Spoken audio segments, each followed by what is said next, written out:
this one. Okay, we'll talk about it inside. I don't. I don't want to get out. Do what now? I don't want to get out. I'm sorry. I don't want to get out. I'm sorry. You're a child and you don't get to make all the decisions. But you need to get out now, and it's time to come home. Okay? Come What's on. the camera for? Oh, don't worry about it. You need to come on.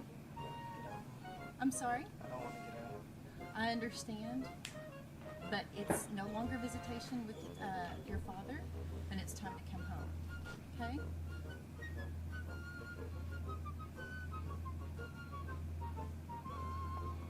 All right. We can talk about this. I'll listen to what you have to say, but there's no way that you can just roll up and everything's fine, and you can just roll up and say, "Oh, I'm not going to get out of the truck." And this mama is not going to say, "Oh, okay, bye kid that I've raised for 14 years, see you later." I'm just not that way. All right. How is everybody?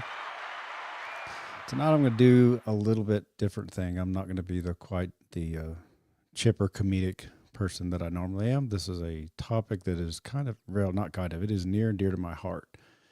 There's a thing going on, and I can't quite put my finger on it.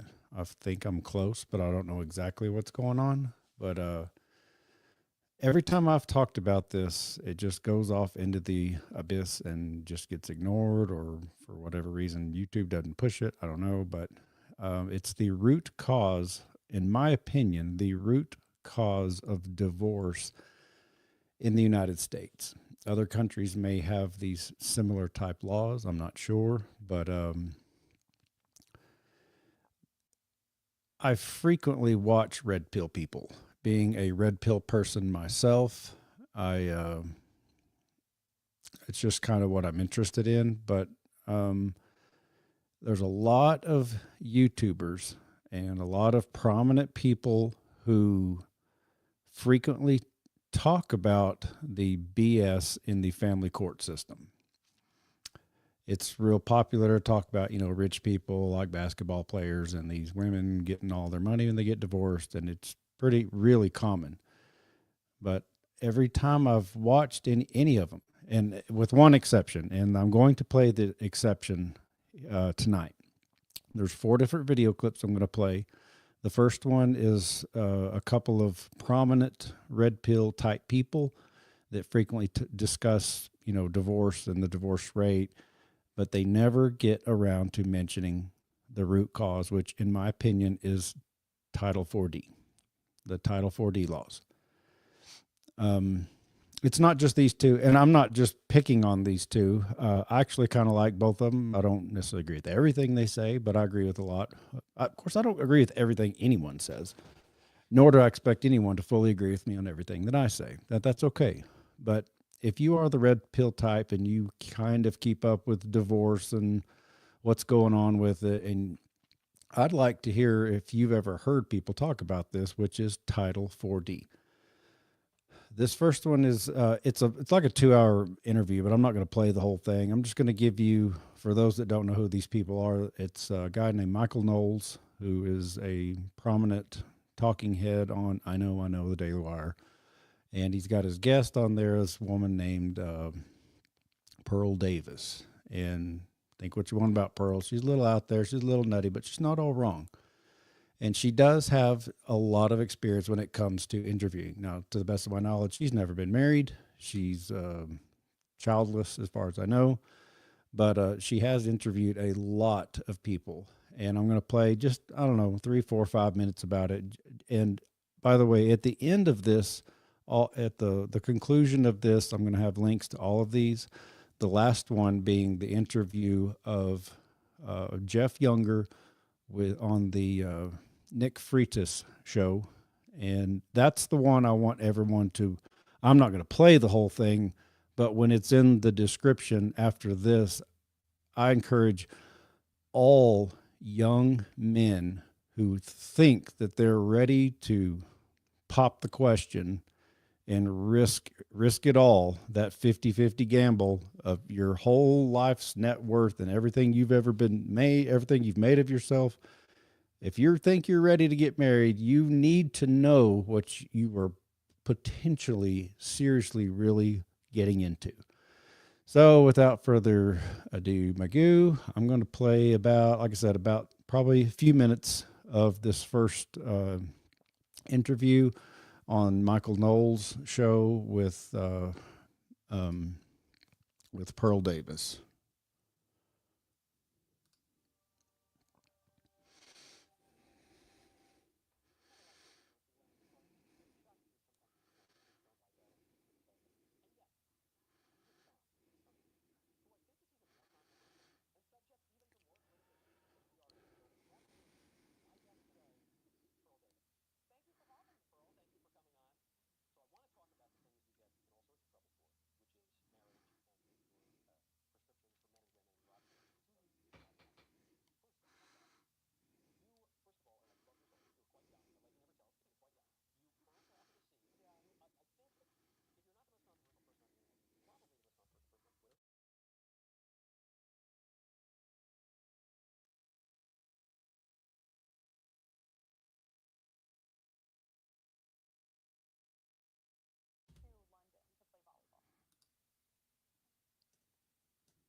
Um, someone saying, hang on, no sound.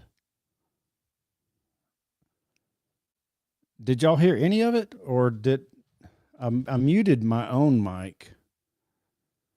No audio.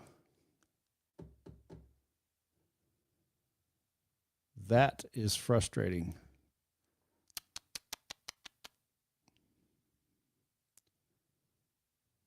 It's not muted. It's up. The volume's up.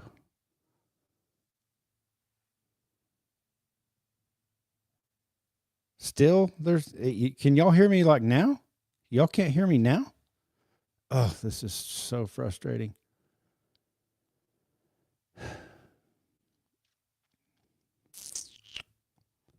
So y'all, can you hear me now? But you couldn't hear anything there. Let me just hang on. Y'all may not hear me at all. Can you hear me speaking now?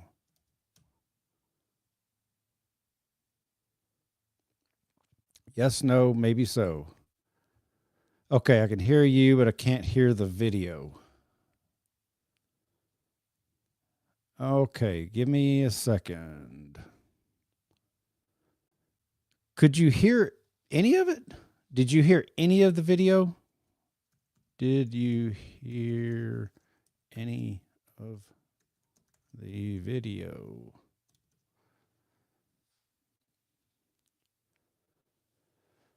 There's a 30-second delay at least, maybe a little longer, and that's the frustrating part. Okay, you didn't hear any. Oh, I'm getting. All right, I'm just going to play it.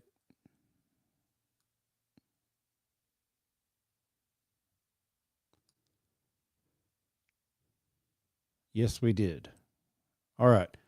Give me a thumb. I'm going to play the video intro again. I'm not going to mute my mic. I guess muting my mic muted the whole thing. I don't know why it would do that. It didn't used to do that.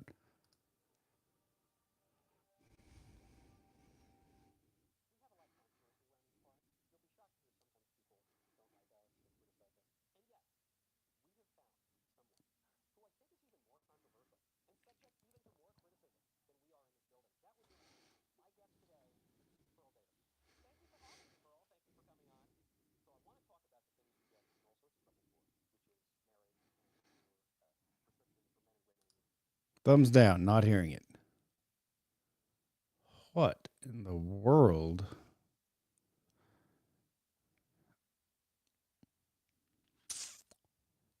This is frustrating. Like really frustrating. I don't know. I've been working with getting, like, if you'll notice, I can toggle really quickly through all of these. This is what I've been trying to do.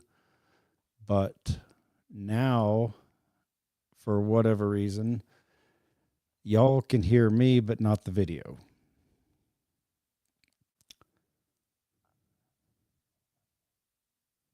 That is wild.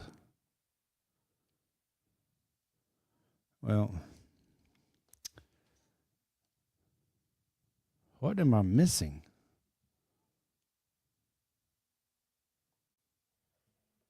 All right, I'm just going to turn to. All right, let's try this again. I'm going to play this for just, there's not a lot of people watching at the moment. Anyways, y'all can just troubleshoot with me and I'll just be forever grateful. I've got 3 more knobs that I normally don't even use ever turned up. So here goes. Ready, go.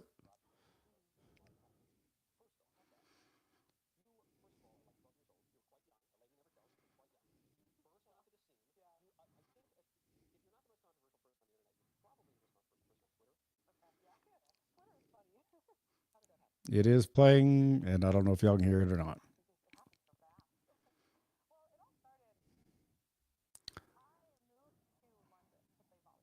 Still no sound.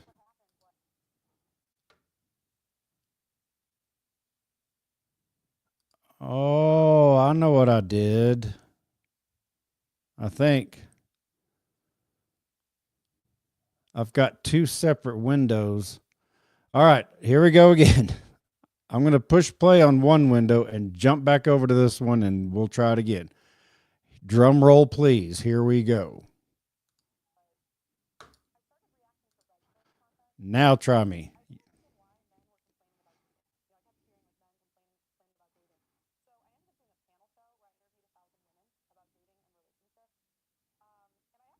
Drum roll. Okay. Not working.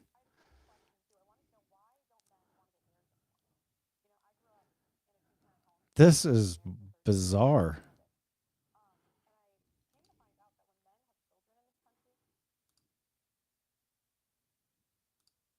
Oh, wait. Oh, wait. You can barely hear it? So that tells me the signal is there, but the volume is not. Okay, let me try something else. That volume is up.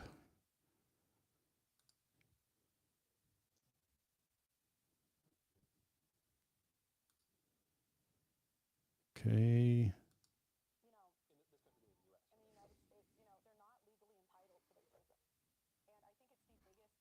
Try it again.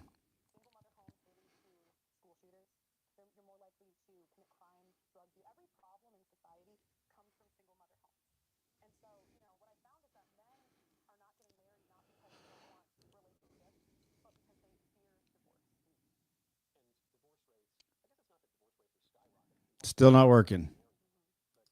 Damn it. All right. Only thing I know to do is can't hear it all. Okay. The only thing I know to do, I'm going to have to add a separate tab right here and pull up this exact same video. I wonder if I can drag it.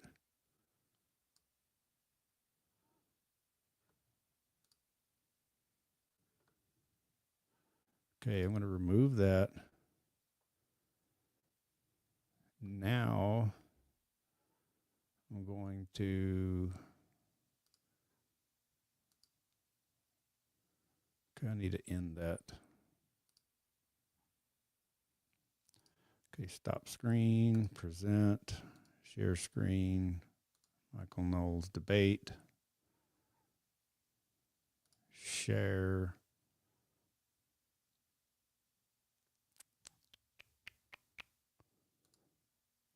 Okay, I think I know what I did now.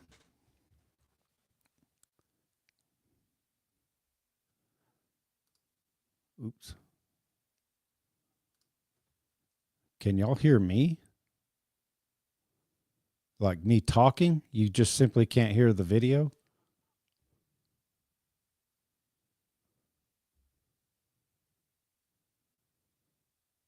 This is so weird. Okay, what does yes sir mean? I need an affirmative. I can hear you, Caleb, but I can't hear the video, or I can't hear anything. I can't believe people are giving me thank you, Emiliano. I can't believe people are this is like kind of humiliating, stupid that I can't. All right, now I'm going to try it. But you observed that divorce is One could say is at the very heart of the political problem. All right, because now marriage, try the it. family is the fundamental political unit. So you crack that up, you're going to crack up society. Yeah, yeah. So, I have a documentary coming out called Why Don't Men Want to Get Married Anymore, where it really dives into the problems as to why the institution of marriage is failing. So, Okay. All right. Okay. So that answers why men are reluctant to get married now. Now, Okay. I'm due to, well, I'm just going to keep playing it. Just know that I wasn't going to play all this anyways. Just know that this is Michael Knowles from the Daily Wire interviewing Pearl Davis. This was about a year ago. I'm just going to play. It's at 1 1/4 speed just to get an idea. If y'all want to go watch it later, great. And if not, I'll just move on to the actual videos that I want y'all to hear. what do we do about it? I think the first thing you need to do is switch the laws to make them more favorable and fair. So, for example, the tender years doctrine, do you know what that is? The tender years? No. That assumes that the mother is the best one for the child under the age of 7. In some states, it extends to 16. Yeah. That's an openly sexist law. That's openly sexist. But what do you mean by And- sexist? Because, sometimes people say sexist, and if they're referring to real misogyny or something, I don't like that. But if they're saying men and women are different, I certainly. Well, they are different, right? But what evidence do we have that the mother is the best one with the children? Well, The kids are the most likely to be abused by the mother, not the father, by the mother. It's a little, and- it's a and little what unclear. they'll- That's a little unclear because, for starters, as you just acknowledged, the children are much more likely to be with the mother. Not only in the case of divorce, but also in the case of a married But couple with why? daddies at work. But why? Why So are kids more likely to be with mothers? the way the laws are set up, it punishes men for being traditional. If you're a No, traditional, when I say kids are more likely to be with their mothers, I just mean because even in a traditional family, right. Daddy, am off at work right now, and Mommy is home with the kids. But so what's your point with that? My point is that and the statistics are a little unclear about this. There was a number from HHS in 2009 showed that women are much more likely to abuse or neglect their children. There's another number from last year from, I think it was the National Child Abuse and Neglect Data Set or something like that, which found that it's a little closer to equal. Women still have a slight edge on abuse, but it's close to sexual parity. But then when you factor in... Not the biological dad. That includes stepdads, not the biological father. No, that's biological father. No, it is. Which data set are you referring to? Well, they've done comprehensive studies over the last 100 years. But, so, what do you mean by they? Like, I'm referring to a very specific data set. Okay, go ahead. So in that very specific data set, that would contradict the 2009 numbers from HHS, but nevertheless, it would still prove your point, which is that the women are slightly more likely. But then I guess my point is, right, the women in marriage and outside of marriage are much more likely to be with children all of the time. Right, so but the parity is almost you would see surprising. the abuse numbers go down as women have spent less time with children.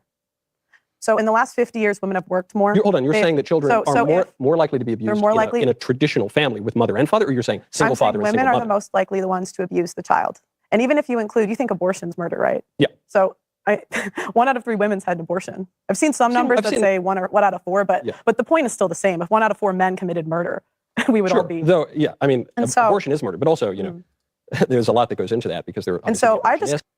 Okay, this goes on for another 2 hours. Again, I'm not going to play the entire thing. The whole point of me talking about this is for the Title 4D part, and almost nobody knows what Title 4D is. I know like real life people in real life, like 3 people, maybe 4, that understand and know what Title 4D is.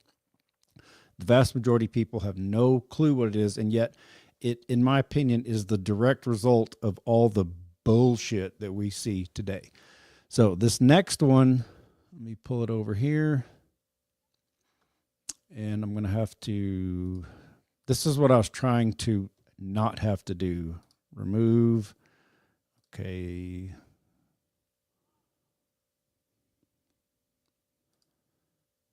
Okay. This is what I was trying not to have to do. I wanted to be able to just toggle over, and it worked. Everything worked except the sound, and I don't know why, but I'll have to work on it, and I'll get back. I'll be a better YouTuber eventually. All right, share screen.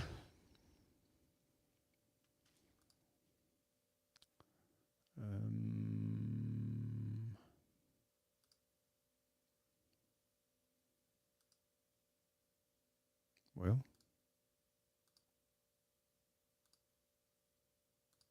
Oh, here it is. All right, share. All right, I am going to play all of this one. This is from the Pissed Off Parent. This is the same guy. He's actually a friend of mine. I know him personally, Dwayne. And this is about a 9-minute video, and it explains very simply what Title 4D is and why it exists and how all this ruins everything.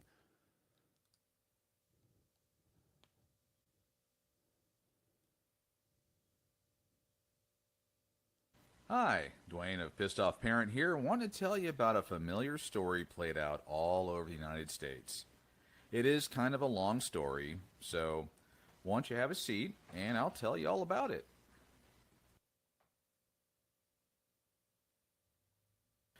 When a marriage or relationship ends with children, you have to go to court to divide everything equally, or so you think. So the process starts out with you receiving a summons to appear in court, sometimes the silver bullet, or other allegations or things like that, but you go to court. You show up to court assuming that justice will be served, that an impartial judge is going to weigh the facts and data equally. You even hire an attorney to ensure that justice is served.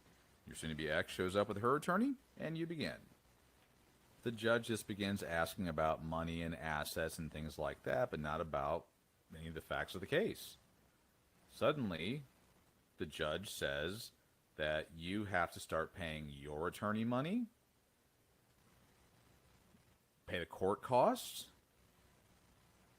you have to pay for her attorney, and you have to pay for her.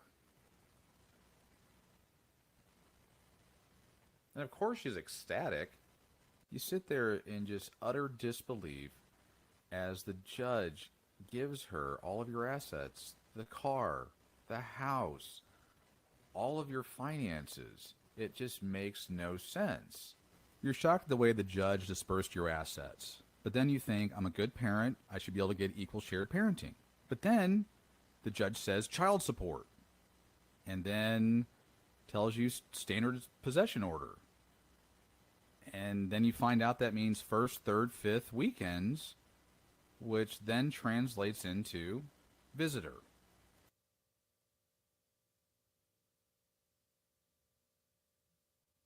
So you've just been relegated back to a visitor in your children's lives, and all of your assets have been transferred to your ex-spouse. What happened? Well, you were a victim of Title 4D of the Social Security Act.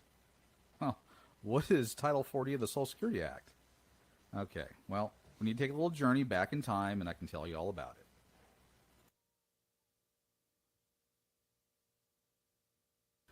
All right, here we are about 100 years ago. Got your typical family, you know, at the good old days. Single income family where dad goes off to work and, you know, everything's good. But, you know, sometimes calamity strikes. I said calamity strikes. There we go. And, you know, the family is hurting afterwards. Well, in 1935, the government created a program as a result of the Social Security Act called the Aid to Families with Dependent Children, AFDC. It was formed to service the needs of low-income or no-income families. In particular, focus was placed on children who had lost a parent to death or abandonment. You see, up until the 1960s, divorce was actually very rare. But then, the then Governor Ronald Reagan passed no-fault divorce. And combined with the feminist revolution, changing morals, the divorce rate skyrocketed.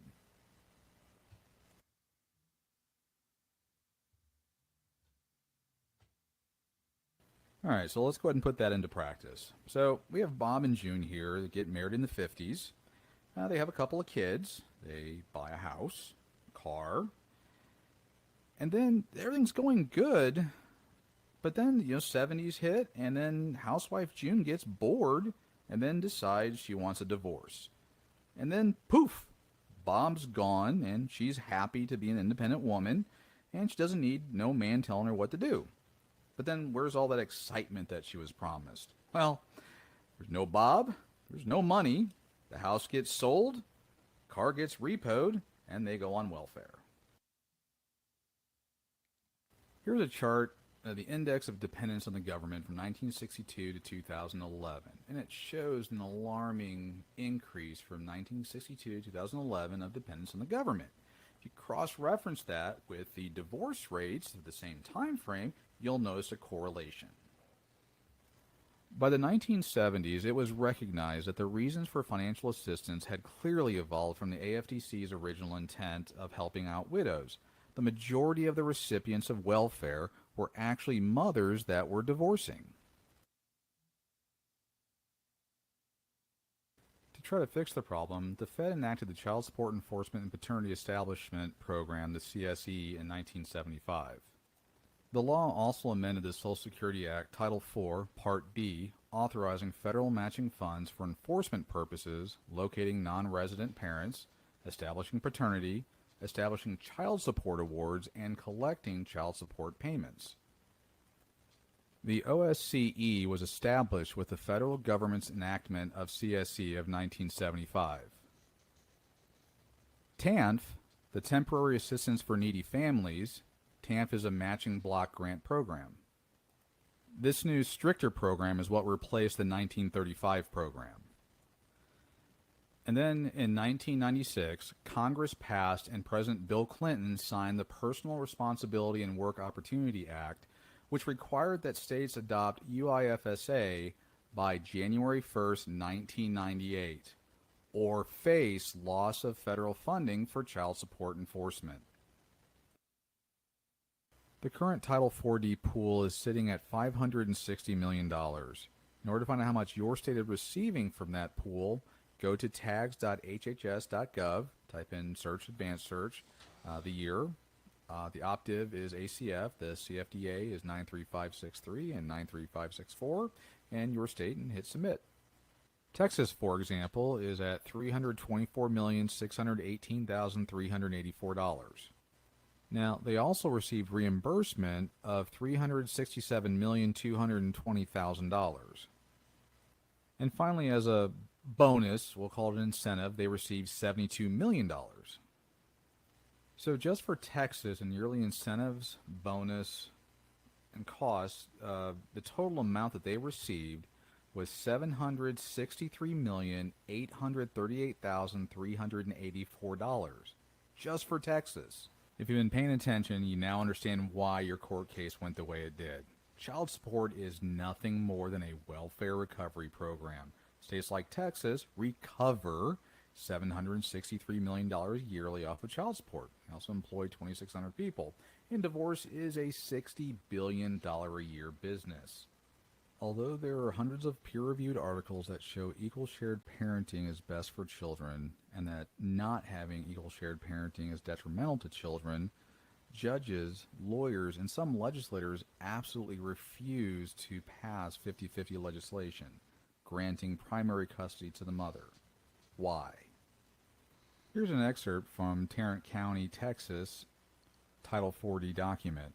Incorporate existing enforcement resources into the system to obtain maximum benefit from federal funding. It's a $60 billion industry. And this document here says that the attorney's first duty is to the court and to the public, not the client. And if you're still confused, here's a custody breakdown by sex from the Census Bureau. It shows an 85-15 split. You're trying to find out, why is it custodial mothers get priority? Well, who generally makes more money with which to get child support from? Again, millions in federal funds for judges, lawyers, legislators. It's a $60 billion a year industry. All right, how can you fix it? All right, 1, join shared parenting organizations and stay informed. 2, participate in equal shared parenting events. 3, write your legislators. Tell them what's going on. 4, vote out bad judges. 5, vote out bad legislators. And 6, and most importantly, be the best parent you can be. Well, I hope everyone learned something. Okay. That was, in a nutshell, what Title 40 is. The next one I'm going to play is a guy named Mark Ludwig, and he explains it. He's a little bit faster talker. Let me drag it over. This would have been so much nicer if I would have simply been able. Okay, stop screen. Share screen. Okay, this is about 9 minutes long, I believe. 11 minutes long. Again, we're talking about Title IV defunding, and I know this is a boring topic, but it's crucial that more people understand this, because if people refuse to acknowledge what is causing all of these divorce problems, all of these 2 to 3 generations of boys who have grown up being raised by single moms, having testosterone and having a clue on what to do with it, because women have no idea what it's like to have testosterone any more than I have a clue what it's like to have a monthly period. I really want people to start talking about this and tag these red pill people who constantly bitch and gripe about how awful divorce is, but never seem to address the problem. Something tells me they're getting paid not to address the problem. They're getting paid they're leeches. So here's Mark Ludwig.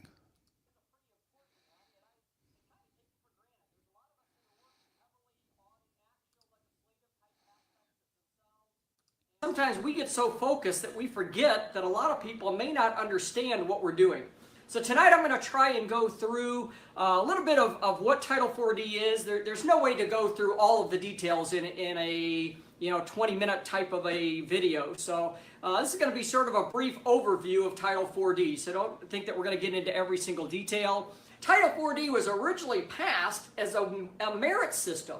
It's part of the welfare program. The reason was, years ago, the traditional family unit, the husband went out and worked and the woman stayed home. Now, I'm not saying it was right or wrong. I'm just saying that's the way it was. Think back to Beaver Cleaver days.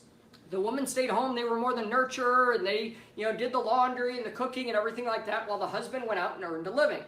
So if a couple had been married, say 10, 15 years and got a divorce, it was very hard back in those days for a woman to be expected to make the same income if she'd been out of the workforce for 10 years. You can't be out of a workforce for 10 years and expect to make the same type of a salary. So they came up with child support, which would be an offset, if you will, to try and make sure that the child would maintain a semi-similar standard of living after divorce or separation. But I don't know if anybody remembers Ronald Reagan's famous quote, "The most feared words in the English language are, 'We're from the government and we're here to help.'" Because anytime the government gets involved in something, you can plan on there's going to be problems. Anytime somebody starts a government program, it always starts out with a great intent. The challenge is, almost never does a government program start that just doesn't start growing and growing and just morphing all over the place. And once it's expanded, it's almost impossible to get it back to the original intent. And as a result, there's employees that are making a income and have a job as a result of federal programs, and they're going to do everything they can to justify that job. And with Title IV, I'll explain in a minute, but the collection amounts have to increase to be able to qualify for this incentive pool that we'll describe for those employees to be able to keep the job. It's sort of like I remember Bob McEwen used to always say, when robbing Peter to pay Paul, you can always count on the loyal support of Paul. And that's basically what's been happening to non-custodial parents all across the country. There's what's known as mission creep. And this is, as I said, any type of federal program starts out with a mission creep. It started off, as I said, basically for welfare programs for people who needed federal assistance so that the government could get some of that. If they were helping, say, in the olden days, it was the woman that needed some type of welfare support to be able to get back on her feet again after divorce or separation. And so the government was giving out TAMF, and in order to try and get that money back, they were going after the non-custodial parent to be able to recoup some of that welfare money. Unfortunately, in 1988, everything totally changed. They extended child support orders to all child support orders going through this federal case registry. And basically overnight, 19 million citizens, regardless of whether they were behind or not on child support, got thrown into this massive federal pool, if you will, where the federal government pays all the administrative costs, and when they pay administrative costs, they can dictate through mandates and incentives how they want things to go. And as a result, 83% of all of the cases that go through the Title IV formula now would never be eligible for welfare. Never. That's just unbelievable to think. A program that was designed for welfare to basically, it's the last thing. If people have nothing else, no hope, the government was going to reach down and help give those people a leg up. Only 17% of those cases will they ever even remotely qualify for any kind of welfare program. 83% will never qualify for welfare. The reason is because of these incentive programs. Some of you may remember this past year in the state of Illinois, there was a video clip going around. I was fortunate. I was actually at that actual hearing in Illinois. And I'll never forget, Chad Loudermilk sitting there and Representative LaShawn Ford, and there's about 20 of us sitting in the galley there. And we just couldn't believe it. When the one guy representing the Illinois Bar Association literally made the statement that if a 50-50 bill passed, the state would lose millions, possibly hundreds of millions of dollars in federal money.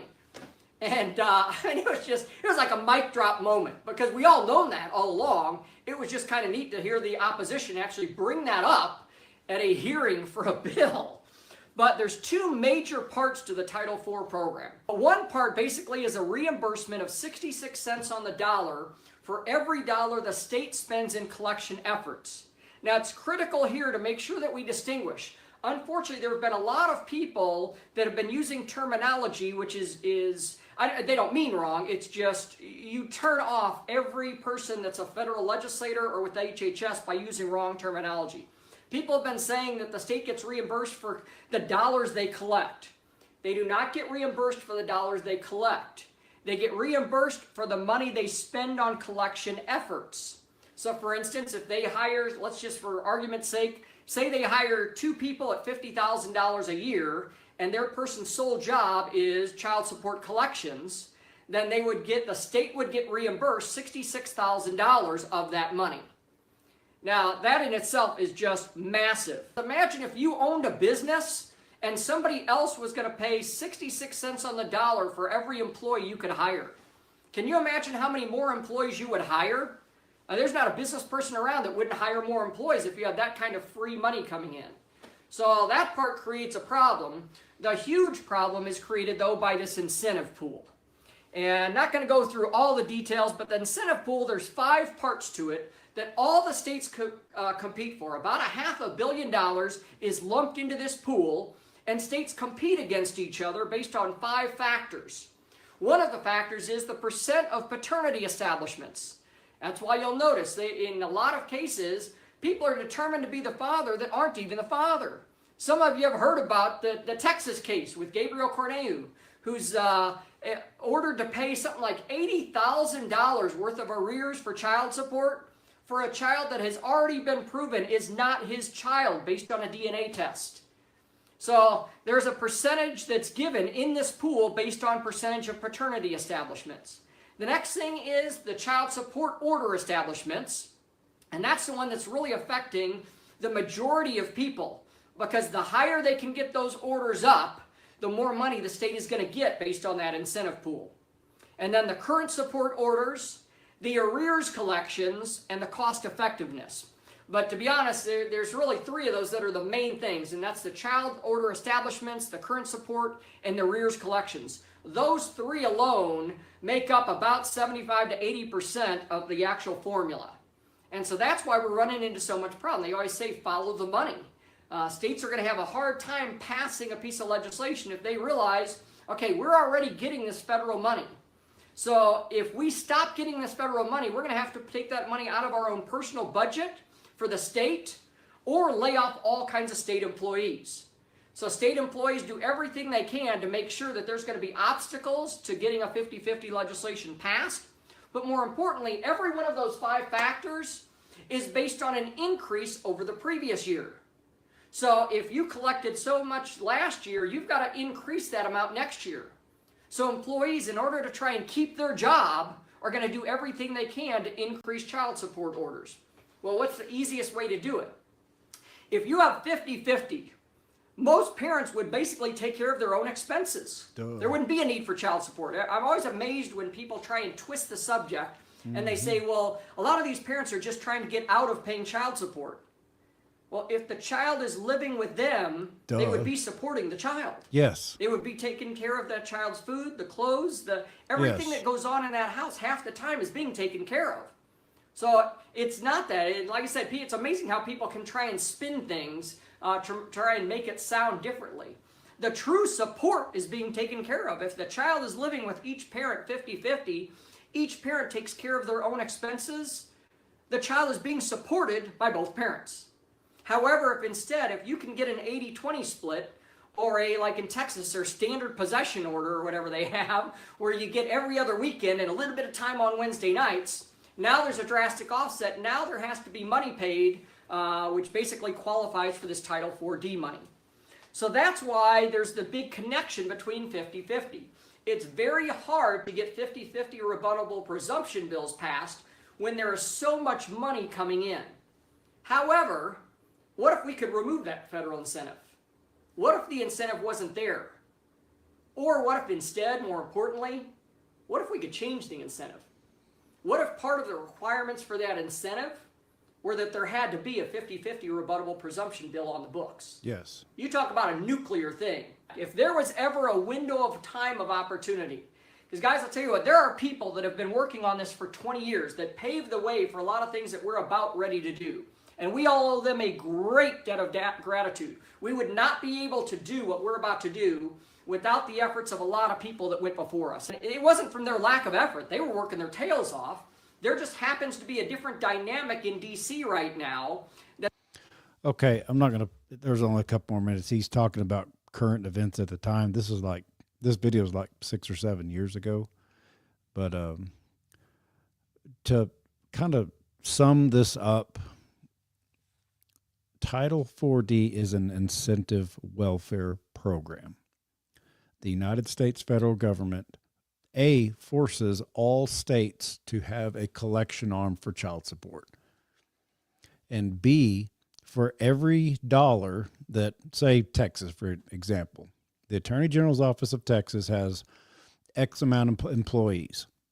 That cost to hire all of them gets reimbursed at 60 cents on the dollar.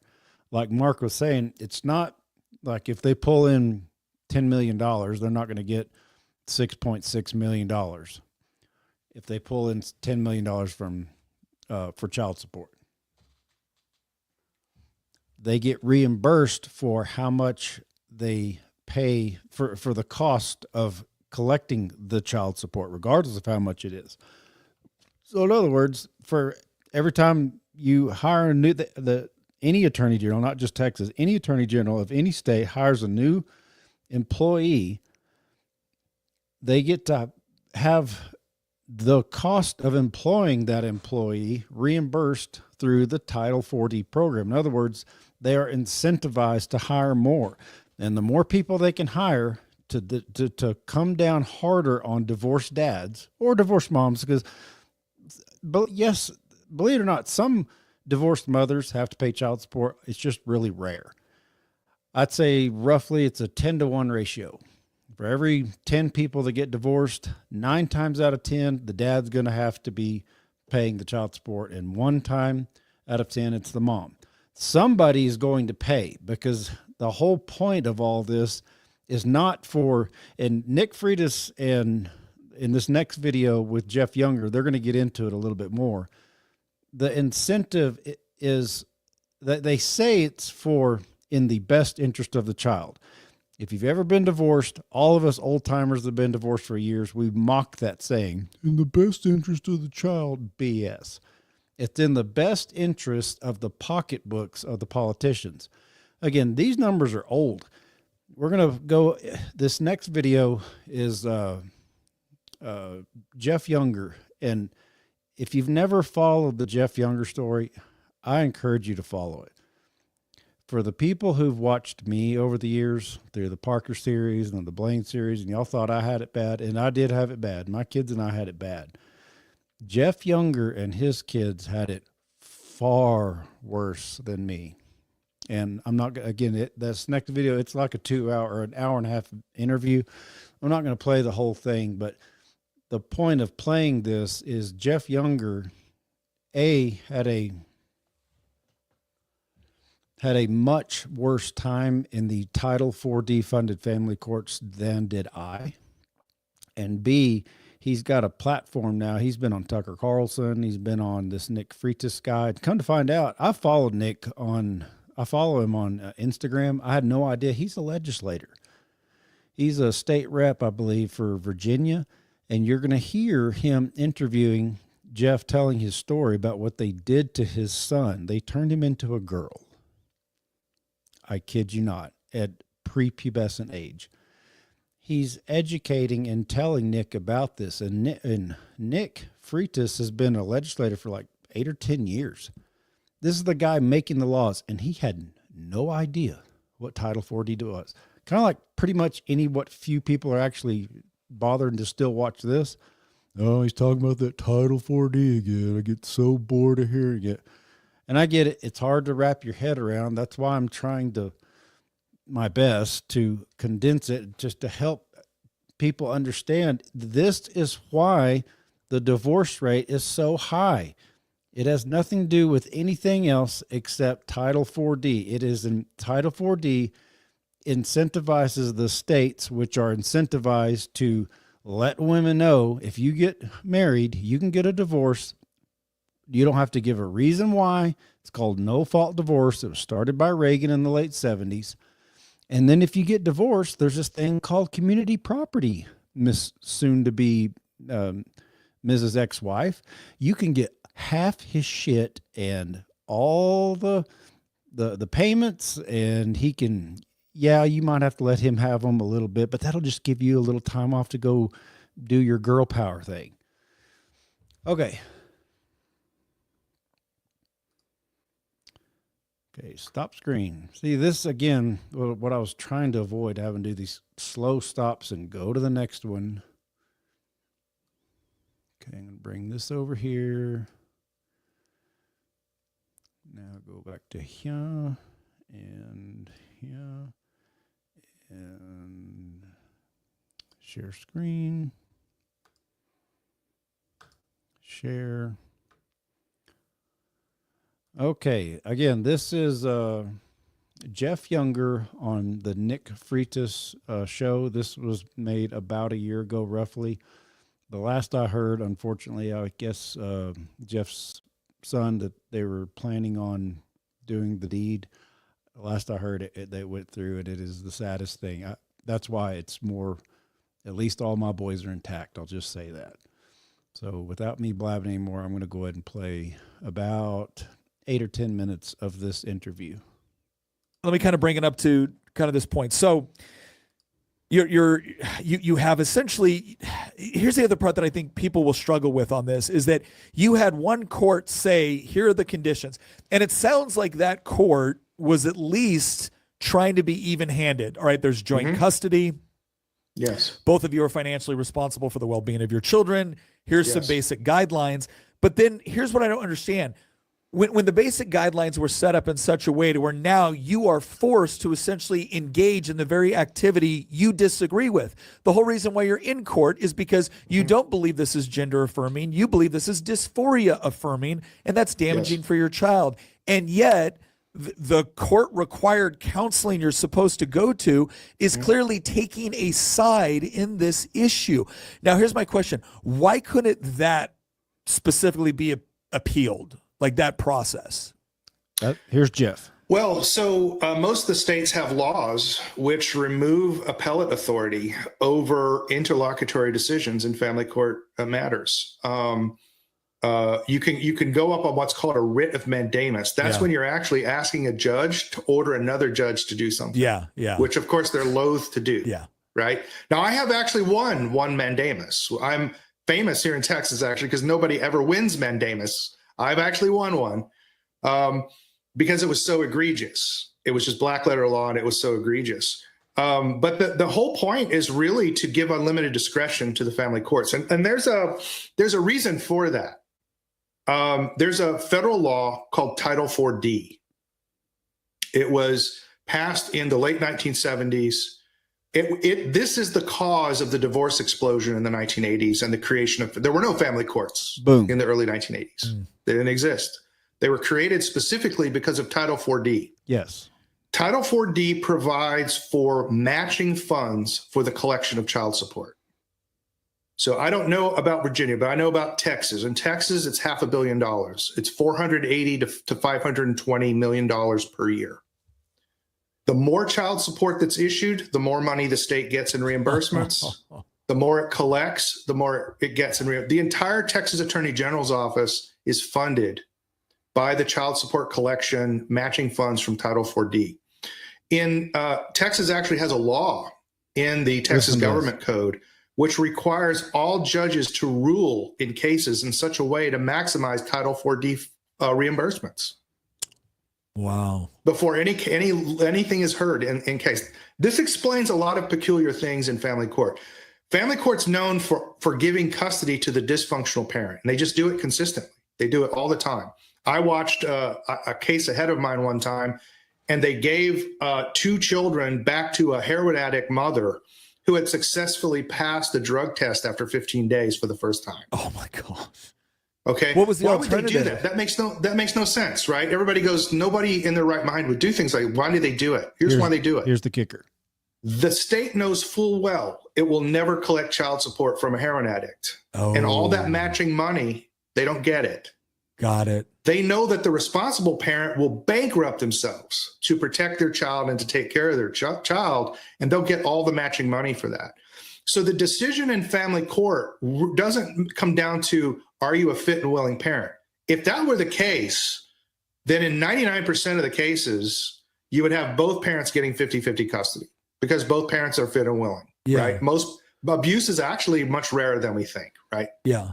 So abuse and neglect, those are 2 ends of the spectrum, right? So what they do is they say, which person here will give me the maximum Title IV reimbursement for the state? Wow. And that's the person who loses custody so that they pay child support. That's the real calculation that's going on. You mentioned CPS, and if you're looking at laws around this, you need to know about Title IV-E. Title IV-E gives reimbursements for taking children. This is worse. So when the state takes a child from a family, they get a Title IV-E reimbursement just like Title IV-D.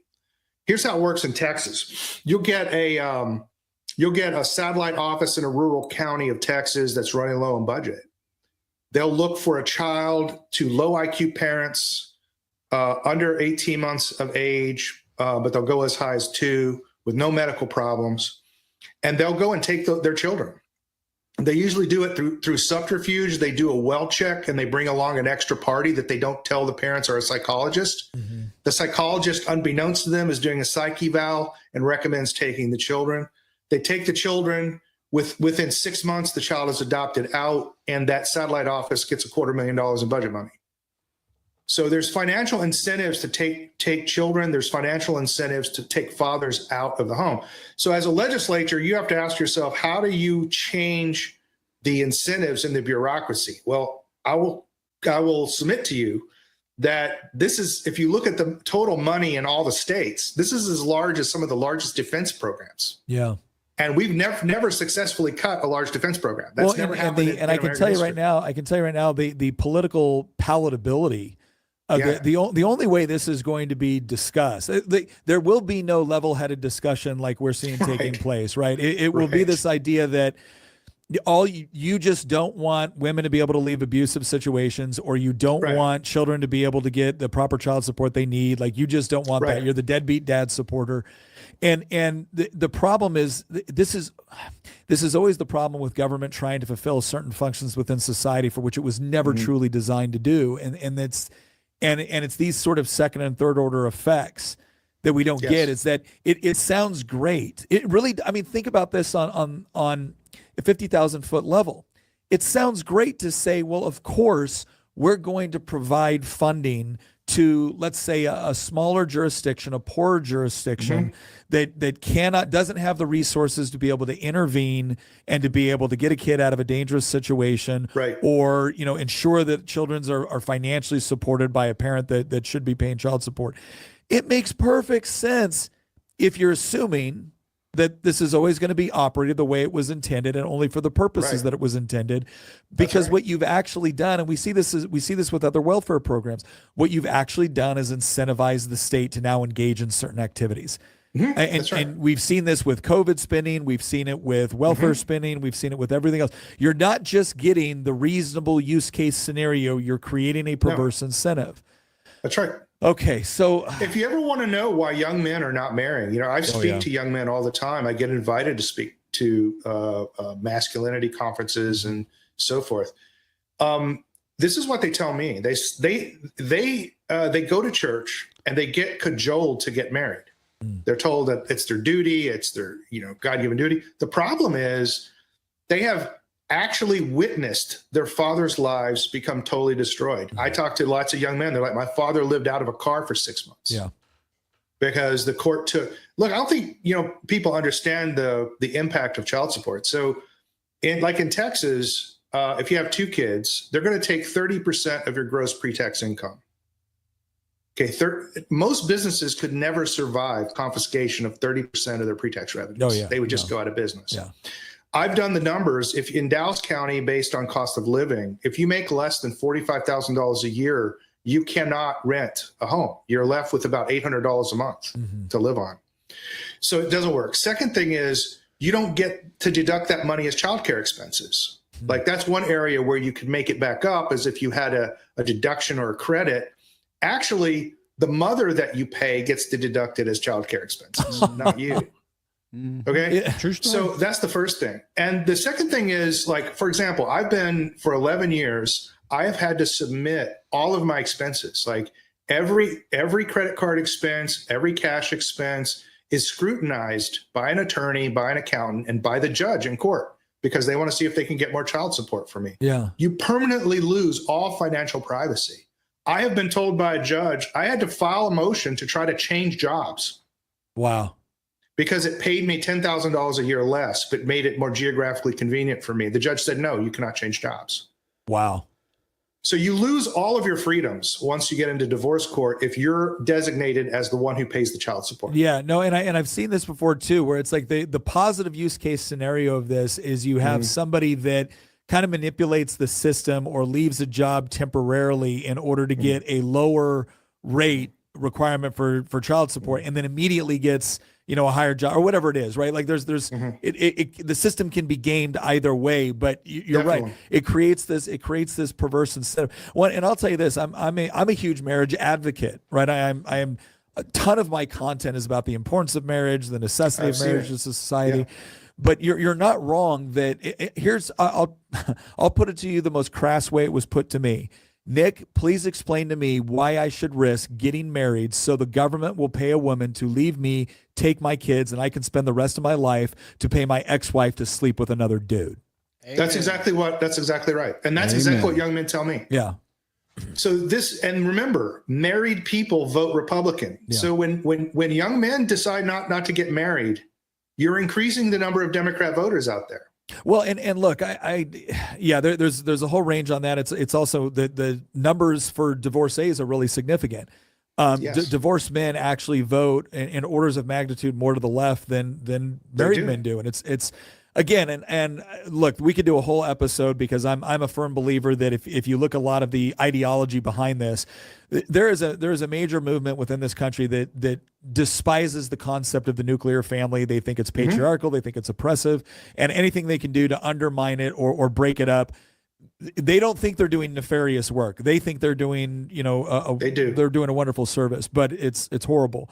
Well, let me ask you this at this point. So, because this is the part that I don't think people fully appreciate. Again, the way I started out this whole thing off was, if this whole case originated in California, everyone would be like, well, yeah, you're living in California. It's official clown world. This was Texas, right? Yes. Texas is the place where I think most people think they could actually go to be safe from this sort of nonsense. And Right. yet it was again, Republican judges I imagine a fair amount of people within the Republican legislature that were giving you issues on this. So here's what I'd like you to, to the extent that from your perspective, why do you think even, and the simple answer is usually, well, they're rhinos. Okay, No, but I'm going to give you a much worse answer than okay, that. And good. It's an answer that's backed up by evidence. Okay, good. Why is it that you would think in a state with a conservative culture, in a state that presumably, believes in the nuclear family and has a legislature, a governor, an attorney general, and presumably elected judges, maybe outside of like Austin or Dallas or Houston, right? That would reinforce. Why is this happening there? All right. So let me give you level set you on just how conservative the electorate is in Texas. One of the ways I got this law passed that outlawed these barbaric transgender procedures on kids in Texas is I mobilized the rural counties where, 600 votes can swing an election for a senator, right? So you can exert some pressure on somebody if you can take 600 votes. So I had enough money to go into these rural counties out in West Texas, and I went out there. That's right. There were a couple of occasions where sheriffs had to show up and say, guys, put your guns away. This is not how we need to settle. Like, that's how conservative Texas is. Yeah. They will hang people from trees for this kind of stuff. So for hurting a kid. Yeah, for hurting a kid. Yeah. So if you're an elected official, think you're in the Texas legislature. Let's say you're in the House. How do you square this problem? You have an extremely conservative, I would even say right-wing electorate. And yet you have a voting base, a donor base in the Republican Party that's a Northeastern liberal. This is key. That gives you all the money. And lest you question whether they're liberals, there's a guy named Paul Singer. He's the largest donor to the Republican Party. Yep. He founded the transgender movement in the United States. He founded the Human Rights Campaign, the Yellow Equal Sign. He founded that organization. He still funds it. And he's the guy that started the transgender movement. It was a Republican who started the transgender movement, not Democrats. And it was a Republican donor. Okay. It's James Pritzker, who used to be the third largest donor to the Republican Party. He's now an ugly man in a dress named Jennifer. Literally. He started the child transgender movement. He was a Republican at the time. So what you have in America is you have one big donor class. They're billionaires. And they're all Northeastern liberals. Most of them these days are hedge fund billionaires. Mm-hmm. So they're all Yankee. We call them Yankees. No offense to you. we call them Yankees. And these Yankee liberals give all the money to the Republican Party. So let's put yourself back in. You're that legislator in the Texas House. You got a conservative electorate, but you're getting all your money from the donors, and those donors control key positions in Texas that could knock you out of office anytime they want. So how do you fix that problem? Here's what you do. You pass a bill like the transgender bill that I wrote. You pass it, but you remove those 3 sentences classifying it as felony child sexual abuse. Mm-hmm. You put a loophole in it. So now you can't do the procedure in Texas, but you can fly your kid to Colorado and cut his balls off and fly him right back to Texas. Okay. Yeah. So now this legislature can go to his constituents and say, see how conservative I am? I outlawed transgender procedures. Then he can go to the donors and he can say, you see, man, you could still give me money. I left those loopholes for you. Got it. That's the game that's been played on Republicans from time immemorial. Well, let me ask you this. How do we, so with Paul Singer, because I've obviously heard of Paul Singer, listen, you don't need to convince me that a lot of the wealthy donor class doesn't want to touch any social issues, which I think are so much more than social issues, right? These are like basic, fundamentally moral. Okay, I'm not going to play all this because I know I'm probably putting everybody to sleep, but I just wanted to get this out there that this is the real way it really works. You really cannot judge a politician by the letter next to their name. And Jeff just spilled it out. He spilled it. He just explained exactly why, because there is a donor class that donates to the campaigns and the judges, And they go on to talk about more. They donate to colleges and blah, blah, blah, as long as these Republicans will, do their bidding. They say, like he just said, look what I just did. I outlawed this surgery in Texas. That's what he goes to the the people for to get reelected. Then he goes to the donor class. Hey, yeah, so, I had it outlawed, but all you got to do is just fly to the next state. You got a loophole. You can still donate to me. Okay, here you go. Bam, bam, bam. Millions and millions and millions of bucks. So anyways, I'm going to first get to the super chats from Emiliano Brito. Said hello in Spanish and Espanol for the $4.99. Thanks. Thank you very much. And I know I saw one or two more. We only got to, let's see, two, or here's another one. Zachary Gallagher. I think the root of divorce is always financial, in my opinion. Yes, that's the whole point of this. It is Title IV defunding. And as Jeff was also explaining, he goes into a lot more detail. I'm going to cover this a lot more, and I'm going to get it better where y'all don't have to watch me do troubleshooting, but he covers a lot more about just how crooked it is. And Jeff is one of those guys, let's just say he notices things. And I can't say any more about that because this is YouTube and I will absolutely get demonetized. But if you know, you know. So anyways, thank you, Zachary Gallagher. And make sure there's not any more. Emilio Brito. Thank you very much. And we got 2 out of 20. So on the plus side, I made a couple bucks on the downside, if I were to get all the way to the 20 super chat goal, then I would have to go to a gym and make a workout video. Again, hello, Dannon. I'm not against having myself out there working out. That doesn't bother me. It's the act of actually going into a gym and getting a tripod and setting it up and watching myself do bench press and curls and pull downs and pull-ups and all that crap. But anyway, I do appreciate everybody tuning in tonight. Tomorrow is Sunday.